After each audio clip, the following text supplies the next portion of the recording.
اب آ رہی ہیں دو آیتیں جو خاص رمضان کے روزے سے متعلق ہیں، حکمت اور غرض و غایت.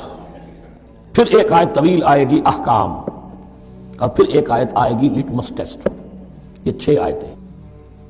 شہر رمضان الذی انزل فیہ القرآن، رمضان کا مہینہ وہ ہے جس میں قرآن نازل کیا گیا. ھدی للناس وبینات من الھدی والفرقان، لوگوں کے لیے ہدایت اور ہدایت کی بھی روشن بینات باتیں، والفرقان اور حق و باطل میں فرق کر دینے والی چیز. فمن شہد منکم الشہر، تو جو کوئی بھی پائے اس مہینے کو، یا جو شخص بھی مقیم ہو اس مہینے میں، مسافر نہ ہو، فلیصم، اس پر لازم ہے کہ روزہ رکھے. اب وہ وجوب علی التخییر ختم ہو گیا، اب وجوب علی التعیین، اب یہ لازم ہے، یہ رکھنا ہے. ایک رعایت باقی رکھی، ومن کان مریضا او علی سفر فعدۃ من ایام اخر، جو بیمار ہے یا یہ کہ سفر پر ہے وہ تعداد پوری کر لے دوسرے دنوں میں. یرید اللہ بکم الیسر ولا یرید بکم العسر، اللہ تمہارے ساتھ آسانی چاہتا ہے، سختی نہیں چاہتا. یہ لوگ اپنے اوپر سختیاں جھیلتے ہیں، شدید جو ہے سفر کے اندر بھی روزہ رکھے ہوئے، حالانکہ یہاں اجازت دی ہوئی ہے. یہ بلکہ حضور نے ایک مرتبہ ایک سفر میں کافی سرزنش کی، کچھ ایک جہاد اور قتال پہ نکلے تھے، لیکن کچھ لوگوں نے اس سفر میں بھی روزہ رکھ لیا. نتیجہ یہ ہوا کہ سفر کے بعد جہاں منزل میں اب جا کر خیمے لگانے تھے وہ نڈھال ہو کر گر گئے. جن لوگوں کا روزہ نہیں تھا انہوں نے پھر وہ خیمے لگائے، منزل کا کام کیا.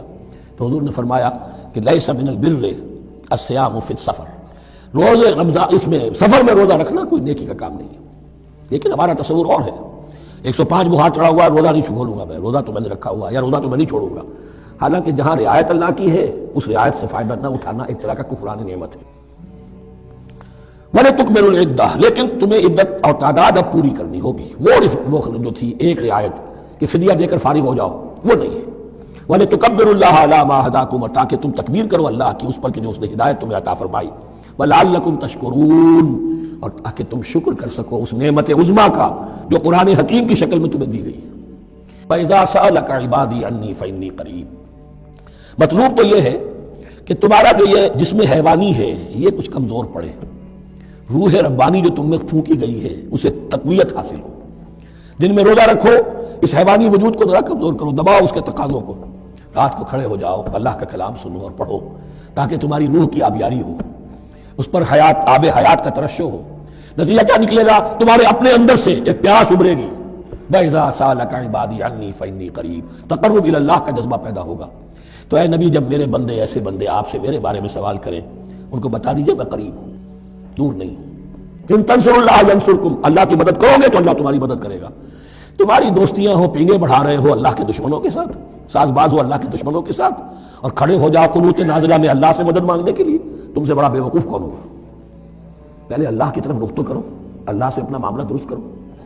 ہاں اس میں کوئی یہ شرط نہیں ہے کہ پہلے ولی کامل اس وقت توبہ کرو خلوص نیت سے تو سارے پردے ہٹ جائیں گے، لیکن خلوص نیت کے ساتھ توبہ. وابتغوا ما كتب الله لكم وكلوا واشربوا حتى يتبين لكم الخيط الابيض من الخيط الاسود من الفجر، اور کھاؤ اور پیو یہاں تک کہ واضح ہو جائے تمہارے لیے سفید دھاری فجر کی سیاہ دھاری سے.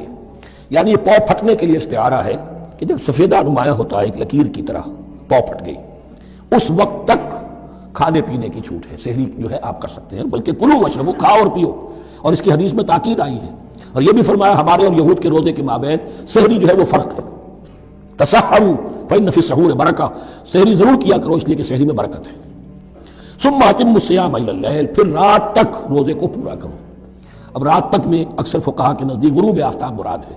اہل تشیع اس سے ذرا آگے جاتے ہیں کہ رات کا لفظ آیا ہے تو ذرا اور غروب آفتاب پر چند منٹ گزر جائے، لیکن ہمارے اہل سنت کے ہاں غروب آفتاب جو ہے وہی گویا کہ یہ اس کی غایت ہے. روزہ اس لیے فرض کیا کہ تقویٰ پیدا ہو جائے. یہ سارے احکام تمہیں دیے جا رہے ہیں تاکہ تمہیں تقویٰ پیدا ہو جائے. ٹیسٹ کیا ہے؟ تقویٰ کا لٹمس ٹیسٹ عقل حلال.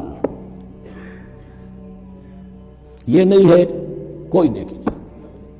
وَلَا تَأْكُلُوا أَمْوَالَكُمْ بَيْنَكُمْ بِالْبَاطِلِ، اپنے مال آپس میں باطل طریقوں سے ہڑپ نہ کرو. تَتُدْلُوا بِهَا إِلَى الْحُكَّامِ، اور اپنے مال کو ذریعہ نہ بناؤ حکام تک پہنچنے کا. لِتَأْكُلُوا فَرِيقًا مِنْ أَمْوَالِ النَّاسِ بِالْإِثْمِ، تاکہ تم لوگوں کے مال کو ہڑپ کر سکو گناہ کے ساتھ. وَأَنْتُمْ تَعْلَمُونَ، اور تم اس کو جانتے بوجھتے کر رہے ہو. جو شخص اس معیار سے تو اس سے باز آ گیا وہ ہے متقی. یہ لسٹ میں ٹیسٹ ہے. ورنہ نمازوں کی تعداد، روزوں کی تعداد اور حرام کھانا تو تقویٰ نہیں.